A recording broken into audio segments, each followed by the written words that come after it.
Hey everybody, special call out hangout here. Alex Barth, Alex Lebowitz. Didn't think we'd be doing this tonight. Big news, big breaking news in the NBA at this hour. Kyrie Irving, Boston Celtic, perhaps even more shockingly, Isaiah Thomas, Cleveland Cavalier. There are some other ancillary pieces, including this year's 2018 first-round Brooklyn Nets pick. We'll all get into it. I want to kind of wait to get in the nitty-gritty until a little more people get in here, Lebowitz. So let's just start with this. Yay or nay from you? I'm saying yay. You know what? I think that I wanted IT out of Boston. I didn't see him as being a part of the Celtics' future. At least I didn't see him as someone who made a lot of sense to be a part of the Celtics' future. I look at a guy like Kyrie Irving. He's 3 years younger. He has some years left on his contract, and he is an elite point guard in the NBA who can play both ways. Did the Celtics give up a lot? Yeah. But the reality is you already have a good young core, and you just upgraded at a position where you needed, where you could have used the upgrade, in my opinion. IT, great player, defensive liability, and this isn't just me being a Danny Ainge homer. I've been on record saying I don't see IT as part of the Celtics' future for the long haul. So I'm yay on this trade. Not 100%. The Nets pick hurts, but for the most part, I think this is a positive for the Celtics. Yeah, I'm right there with you. I mean, that was kind of my initial thing was you figured they were gonna have to give up a first round pick one way or the other. I was glad that I was glad it wasn't both. I would have rather it been the, LA, Philly, Sacramento, whatever pick. Yeah. But ultimately, they kept essentially 2 first-round picks in Brown and Tatum. And I think that's huge that they kept both of those guys. And Brooklyn made some good moves this offseason. I really liked them acquiring D'Angelo Russell. I think he's a very underrated player. If the Nets pick ends up being worse than the Lakers pick, they're going to throw a parade for Danny, title or not. I mean, that turns this into highway robbery. But as of right now, it hurts a little bit. You know what's going to hurt? Celtics fans have no problem with Isaiah Thomas. I never had a problem with Isaiah Thomas. And he was everything you want, not just a Celtic, but a Boston athlete to be. But Kyrie Irving is a better player. And the fact of the matter is they were equal players last year. I think they were really just equals. But Kyrie was playing second fiddle to LeBron and really not trying during the season, while you had Isaiah Thomas, who tried for an 82-game season. There's very few people who do that. So I think we saw the best Isaiah Thomas is last year. Will he be that good again in Cleveland this year? Maybe. But we still haven't seen the best of a 26-year-old Kyrie Irving, who meanwhile still is under contract for 2 more years. And according to Woj, this just broke as we went on, already wants to talk extension. So good trade right now. It can only go up from here. I don't see how this trade becomes worse for the Celtics. Even if the Cavs win a title this year, if the Celtics don't make this trade, that's still more or less what you're expecting, that the Cavs are going to win the title. And then LeBron, what the Cavs have to do now, I don't think IT stays. I think what the Cavs have to do now is go to LeBron and say, we've got this potential top pick. You know, you want to stay and be a part of this now that we kind of have some younger pieces coming in? I think that has to be the next step for Cleveland. Otherwise, they're putting all their cards on the table this year. If they don't win this year, they're going to suck for a long time. Yeah, I think the reality is they knew Kyrie wasn't going to sign back with them. They have the impression that LeBron isn't going to sign back with them. They were in it for either Jason Tatum, as we saw, or that Nets pick. They're set on the fact that they're going to rebuild. I would even say Isaiah wasn't the key part of this trade. But yeah, I completely agree with you. I look at this deal, and I think that I honestly think that for the Cavaliers, it's a good move. It's weird. It's weird. I feel super conflicted about this deal because, again, usually you see Danny Ainge make these deals. He's clearly the beneficiary. The Celtics are clearly the beneficiary of these deals that they made. This one, it really benefits the Cavaliers. And I think, if anything, you have Kyrie, who is out the door. You bring in Isaiah Thomas and that Nets pick. I think they have a better shot at landing LeBron again. No, and that has to be why they did this, is because LeBron got mad about their complacency. Yeah. And I would assume Kevin Love is the next domino to fall. I don't think he's there for the long term. You don't think so? Well, this is also a pretty heavy class, pretty deep class in regard to big men. maybe they see that, and that's what they're eyeing right now. Well, I think they're gonna look for something similar with Kevin Love in terms of getting younger. I think they're essentially gonna try to become what the Celtics became in, what was it, 2013, just with LeBron, because he'll carry you through the rebuild, and they're just gonna have to hit on these picks and get these guys around him right away. Yeah, absolutely. But you see, if that happens, I don't see LeBron staying. I don't think he wants to be part of that. I think LeBron stays if they keep Isaiah, and even if they keep Kevin Love, they continue to rebuild. That's great. Maybe they parlay this Nets pick into another trade. Who knows? I think LeBron James is out regardless, though. I think that's the reality. Isaiah, maybe he finds a home in Cleveland. Who knows?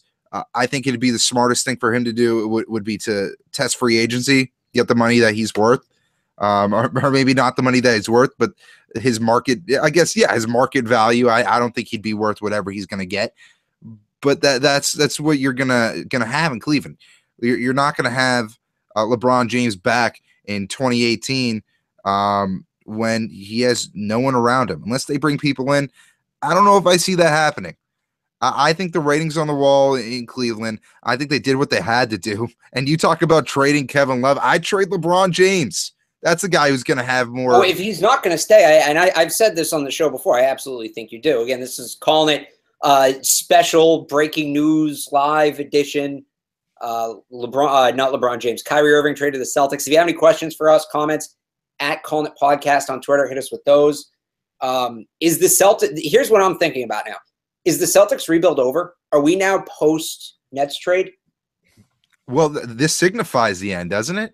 It's not the end, but this is where you've made all your moves. It's just time to wait and see what happens. You have your star players, you have your Kyrie Irvings and your Gordon Haywards. You have your young guys who could end up being those star players in Jason Tatum and Jaylen Brown. And even you keep Marcus Smart too, who I think is a valuable piece in all of this. I think their rebuild, the process is over. Now they just need to wait till everyone develops. And I think they're in a great position still. Again, I made this point already, but the Celtics got a huge haul in 2013 from the Nets. In hindsight, that was like obviously one of the best trades ever made from a Celtics fan perspective. Worse if you're a Nets fan. Getting Jaylen Brown and Jason Tatum alone in that deal would have been worth it. So the fact that they gave away one of those picks, only one of those first-round picks to get Kyrie Irving, obviously you throw a couple other pieces in there as well. This is huge for the Celtics. This has gone as planned. You got your number one point guard, your number one player in Kyrie, along with Gordon Hayward, and a couple other guys who are very versatile and will balance each other out very nicely, still developing. And again, they're going positionless basketball. So they have what they need. They have their point guard. They had their big man in Al Horford, quote unquote, and they have their three small forwards who can play really 2 through 4, 2 through 5, even maybe. Who knows? Well, you mentioned not having a big man. I want to get into that in a second, just real quick, because you mentioned the Brooklyn trade. Somebody just sent this to me here. The return as it stands right now is Kyrie Irving, Jaylen Brown, Jason Tatum in the LA first.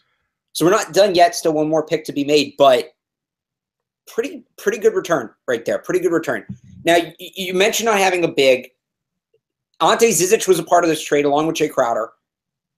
And the one complaint kind of about the Celtics this offseason was they didn't add any size and they didn't add a rebounder. It doesn't seem like something Brad Stevens really cares about. I genuinely don't think he cares about rebounding. I don't think he thinks it's important. But do they make another move now? Because they really, who's left for bigs? Aaron Baines? Is he the only guy on the team left over 6'10"? Because I don't think Al Horford's 6'10". I know he's listed as it. I don't think he is. What do they do about? To me, there has to be, like I said, the Cavs make another move. I would imagine the Celtics make another. Maybe the Celtics are the team that trades for Kevin Love. I would believe it at this point. The way this has all gone down, they need another big now, because even if Stevens doesn't care about it, he has to understand this team is now a contender.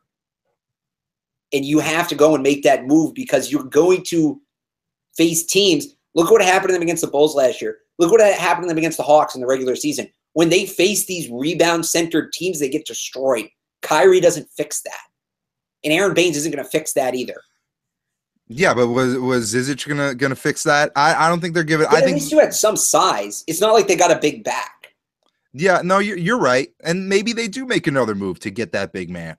I think they're kind of trying to revolutionize the NBA in a way. Oh, no question. So I think you're right in the fact that Brad Stevens isn't that big on rebounding. He isn't that big on having a big man. He doesn't think that having an elite center is completely necessary in the NBA, and he'd rather have versatile players than specialty players, so to speak. So I don't think they're going to make another move. I think this is all a calculated thing, and they envisioned having a team where they ran small. Maybe not at the 2, but everywhere else they're running pretty small.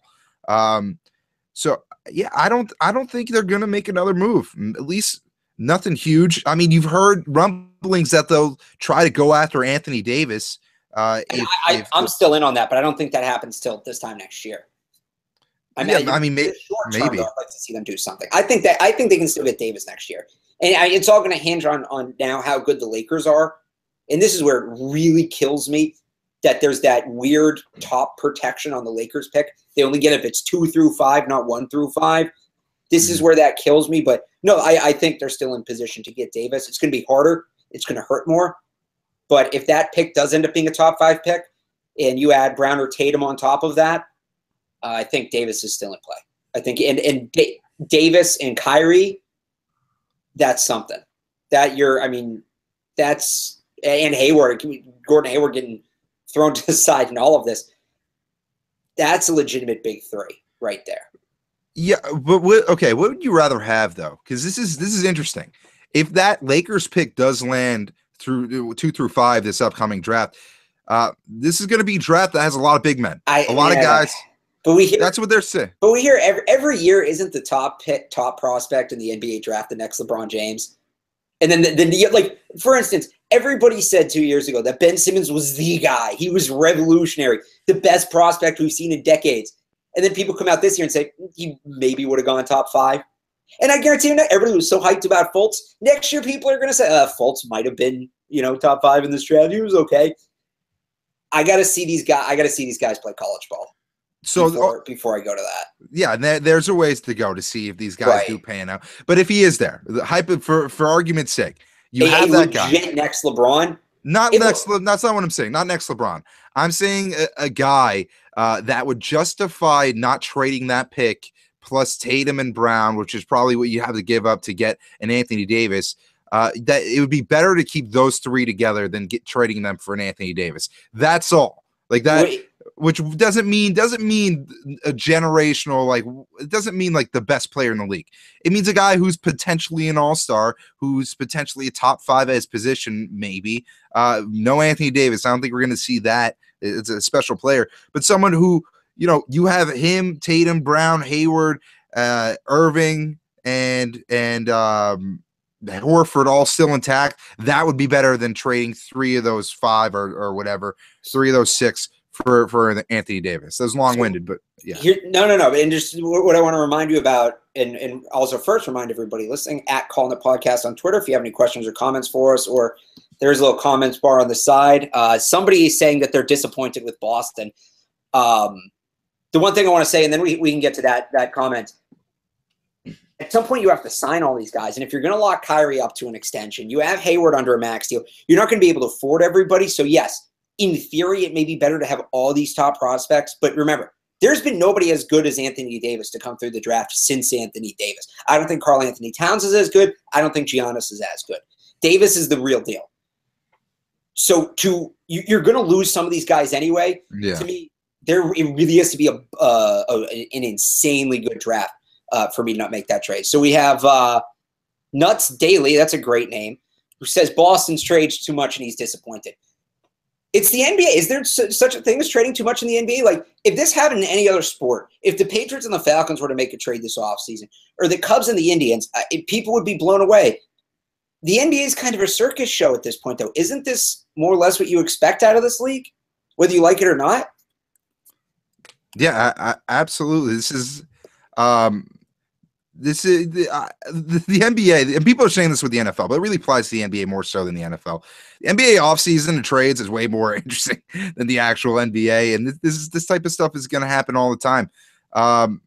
Yeah, this is a complete bombshell, and I don't know. I look at I look at this deal as something that was imminent.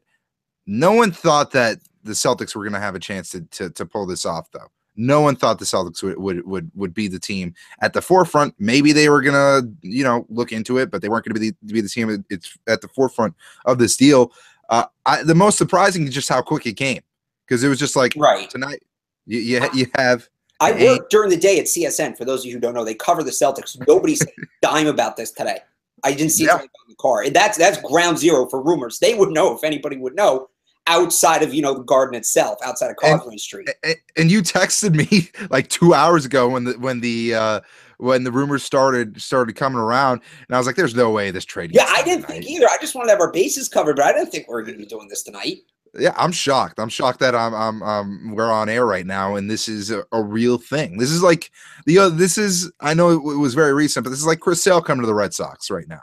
This is the NBA. No, that's Anthony Davis. That's Anthony Davis. You think that's Anthony Davis? That's Anthony Davis. Let's pump it. Kyrie's not that. This is. Well, I mean, it's a different sport. If you're talking about impact on a team, I would say Kyrie is going to have more impact on the Celtics than any baseball player is going to have on their respective team. Well, and sure, and especially a pitcher. But that's that's another conversation. I can't tell if these comments are serious anymore. Saying that we're sleeping on the Pelicans and Anthony Davis is going to the Nets. Nobody's sleeping on the Pelicans. That team is ass, and he's either going to Boston or he's going to LA. All right, it's that team sucks. They're going to blow it up at the end of the year. Davis is gone. I think I know who this is. I have a shot in the dark who this is. Yes, Anthony Davis is better than Kyrie Irving. Anthony Davis is a top 5 NBA player in the league. If they got Anthony Davis, I'd be running around the streets naked.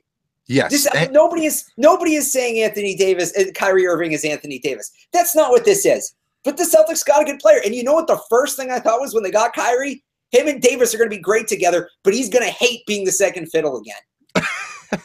My first thought. You might be right, but here's the difference. This is how I'm justifying it. I think Kyrie Irving's coming from a team in the Cavaliers that was in complete shambles, complete dysfunction. You had an ownership group. You Griffin or Gilbert, who is a pretty awful owner. They got Griffin out of there, who I think the players liked, especially Kyrie. And he played with a guy in LeBron James who I can see why some people don't like playing with him. You look at the guy's personality, that was his team. It wasn't Tyronn Lue's team. It was his team. I could see why a player wouldn't want one of their teammates to be the head honcho on that team over the head coach. And since LeBron James has been in Cleveland, that's the way it is. You don't have that problem with the Boston Celtics. It's Brad Stevens and Danny Ainge. And it's really Danny Ainge, then Brad Stevens as a hierarchy. So you look at that, I think that appeals to Kyrie Irving more than having one of his teammates being the guy, someone who tried to be like a mentor to Kyrie, even though he wasn't looking for it. I get it's LeBron James, but he's douchey. I can understand why he wouldn't like him. Him and Jae Crowder's front-running attitudes together are going to be painful. Oh, yeah. And that's another thing. Jae Crowder, I tweeted this out. He's going to be overlooked. He's going to be overlooked in this trade exactly like he was in Boston, and he's probably going to be really insecure about it on top of that, and probably subtweet the city of Boston. It'll be sure. I wonder if he said anything yet. I'll look, but yeah. So go ahead. No, go on. I was just saying, kind of as we wrap this up here, because we've been going for about 20 minutes, and I think that's about where we should be. I'm just seeing if Jae Crowder has said anything yet. Nothing as of yet, although his last tweet, pray for me and my family. I always forget he tweets in all caps. I always think he's. I love it. Oh, how about NBA 2K18? I don't know if you saw their tweet, because Kyrie's on the cover and they just tweeted out the cover. It says, "Whoops." And that was why, honestly, people in the gaming community, because I'm a big sports video game guy. I'm excited. I can't wait for Madden tomorrow, Thursday, which we will talk about on this week. I have breaking news right now. Oh, breaking news. Go ahead. John Jones stripped of light heavyweight title after testing positive for steroids at UFC 214. This is going to be a really, really bad week for the UFC. Oh, my God. This is going to be a terrible, terrible week for Dana White. We'll talk about that on Monday. We'll talk about the new Madden this upcoming Monday as well on the Callin podcast. You can follow us on Twitter at Callin podcast, on SoundCloud as well. Lebowitz, before we wrap this up here, your starting five opening night for the Celtics as it stands right now. That's tough. Kyrie obviously at the 1. I think you're going to put probably Marcus Smart at the 2 to start. Then you're going to go Hayward, and then you get rid of Crowder too, which is tough. Who's going to play the 4? I don't know. Who do you have playing the 4? So I would assume. So there's what I want and what I hope, and they're two different things. I don't think Brown is going to start. I don't think Tatum's going to start. See, I think he's going to start Brown. I think from everything I hear, he wants to start Jaylen Brown. So what I want it to be ideally would be Kyrie, Smart, Hayward, Horford, Baines, because I want the size. But he's not. Danny won't do that. I see you kind of mouthing it. Kyrie, Smart, Hayward, Horford, Baines. And remember, you got to remember with Brad Stevens, it's not point guard through center. It's ball handler, 3 wings, and you're big. And I think Horford's a wing for them, which he should be. Al Horford's 6'10", so people think he's a power forward. If he was 6'9", he'd be a small forward. It wouldn't be a question. But all of a sudden, people are trying to make him a stretch 5, which annoys me. What I think they'll do, just based on the way Stevens does things, what I've heard, and also remember, Morris was the #1 defender against LeBron James last year in sabermetrics. And we know how Stevens loves his matchups. So I think the opening night starting lineup, and this won't be the most common one. Right. I think their opening night starting lineup is Kyrie, Jaylen Brown with Marcus Smart as the 6th man, Gordon Hayward, Morris, and Al Horford at the 5. That would be my guess.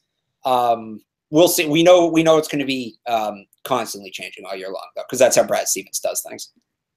So net positive for the Celtics. We can both agree on that. Do you think this trade will come back to bite them in the ass? I mean, it could. Any trade could. Look, really, what's the worst that happens out of this trade? The Nets pick. The Cleveland gets the #1 pick, and he becomes the next LeBron James, which probably won't happen. But they get a future star that will be better than Kyrie Irving will. But that's the calculated risk, and I'll probably end up 5-10 years now bashing Danny for this. So somebody should come find this clip. You're playing the lottery at that point. You probably have equal shots with the Nets and the Lakers pick. You want to keep the Brooklyn one. They might be a little bit worse, but remember, the Lakers are in the West. Lonzo could be an absolute train wreck. Yeah, I think they're taking a step up this year, though. I think the Lakers pick is going to fall out. So are the Nets. 5. So are the Nets, though. You think losing Brook and bringing in D'Angelo Russell is an upgrade? Some of the other moves too. Yeah, I kind of like I think they're a better team this year than they were last year. I think there's some teams in the East that are much worse than they were last year too. I don't think Brooklyn's the worst team in the NBA anymore. They clearly were last year.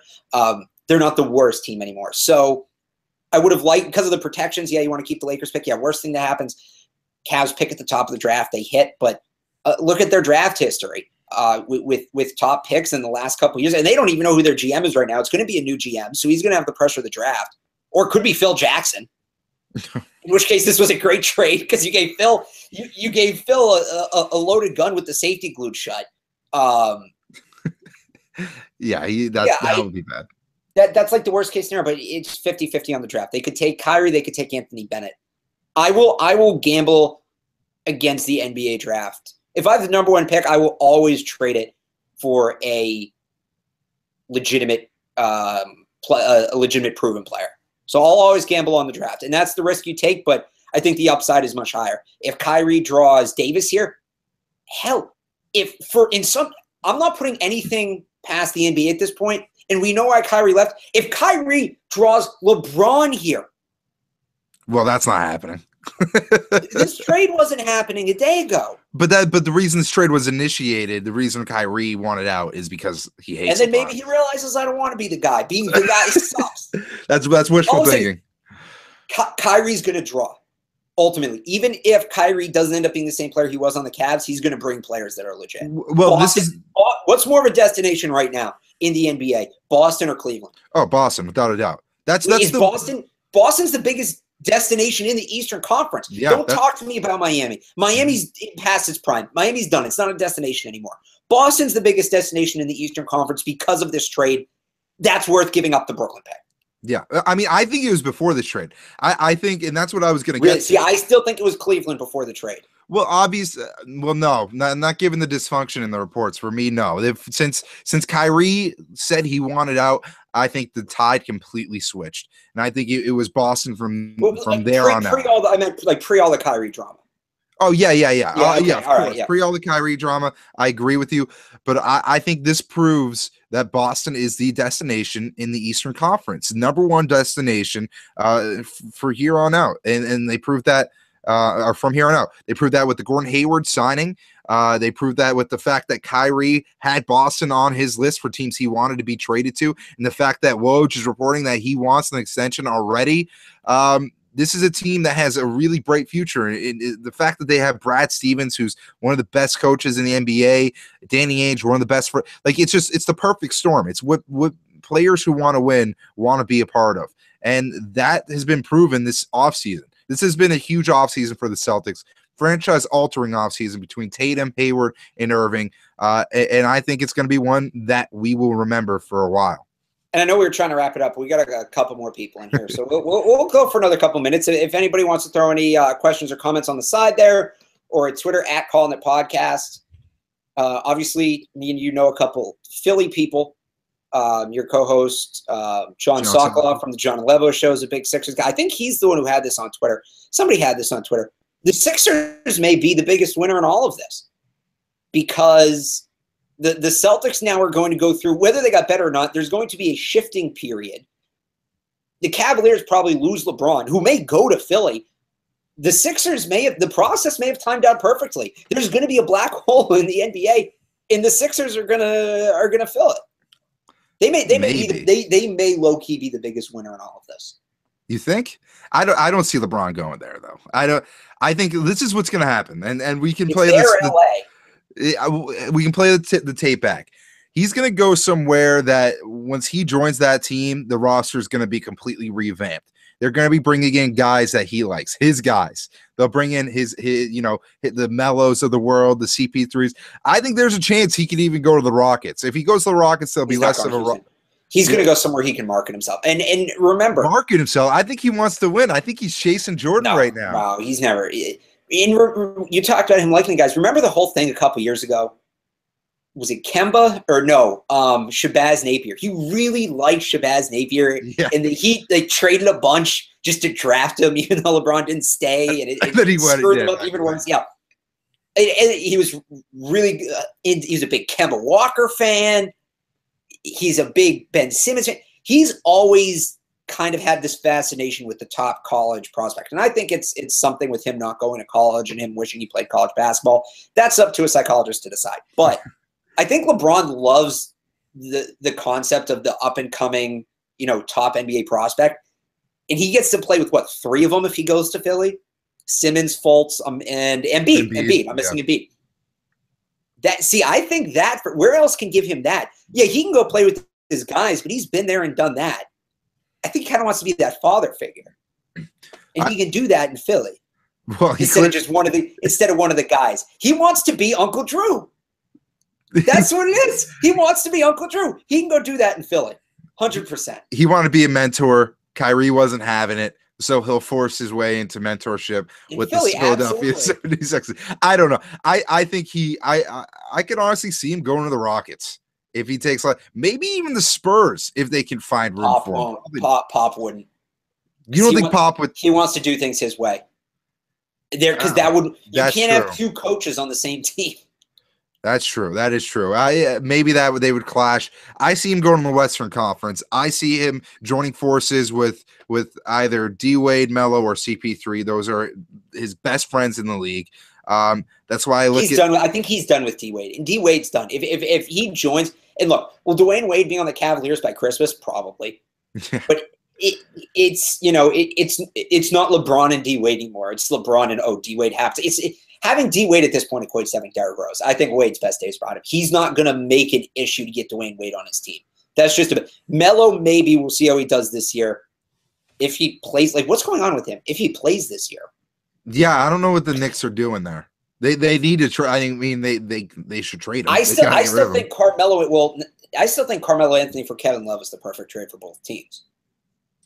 Yeah, I mean, we'll see what he does this year. I think Chris Paul still has game. I think he's certainly in play, but I'd say like LA 70, Philly 25, and then 5% wild card right now at this point for LeBron. But you hear everything with it. I've heard he wants to go to Toronto because of Drake. And he wants like take over Canada with Drake, which I wouldn't put past him. I don't think he's staying in the East. Dumb.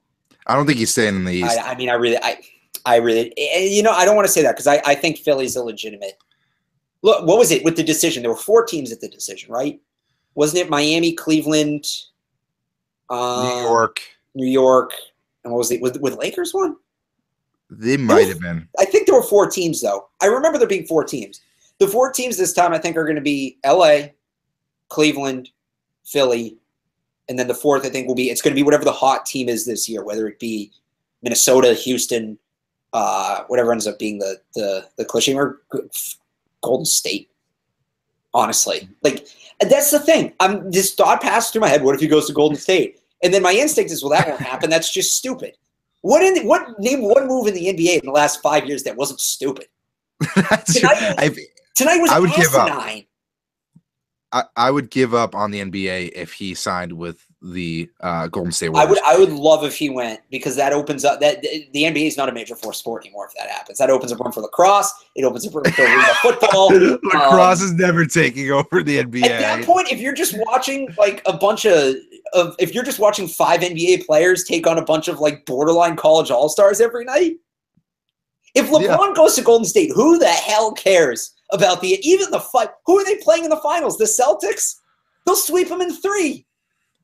The NBA, and we'll have this conversation on Monday. The NBA is teetering on some very dangerous ground after tonight. The NBA, the NBA is probably the NBA is the big. I said that the Philly low-key may have been the biggest winner. I think the biggest loser, and it's not low-key, is the NBA as a whole. Do you think? As an organization, well, you're assuming moves LeBron's going to make. I mean, I think whatever. It's just proving that there's this concentration of power in the. Somehow there's less parity after tonight. Even though the Celtics and Cavs got a little closer to each other, Kyrie could have gone to Minnesota and made that team a contender. He could have gone to Miami and not made that team a contender, but made them pretty damn good. He could have gone to Charlotte. That would have been very interesting. He could have gone to a team like San Antonio. But that's a good point. When's the last time you saw a 1 and a 2 seed from the previous year? Right, exactly. Yeah. You have the 2 teams at the top trading with each other, essentially ignoring the other 13 teams in their conference. Mm-hmm. If that's not lack of parity, I don't know what is. So I personally think a rough night for the NBA. We'll get into this more on Monday. I know we could keep going, but it looks like everybody's about bailed out of here. And there's still breaking news coming in, so we're going to keep rehashing. We're going to be up all night if we don't stop. So follow us on Twitter at Callin Podcast. Subscribe on SoundCloud. You can follow the 2 of us on Twitter as well. We'll talk more about this on Monday on the Callin Podcast. There's more news coming out now. Ainge's quote, acquiring quote one of the best scorers in the NBA. It's going to keep coming. So we'll talk about it all on Monday. Until then, he's Alex Lubitz. I'm Alex Barth. Thanks for watching this breaking news edition of Callin It.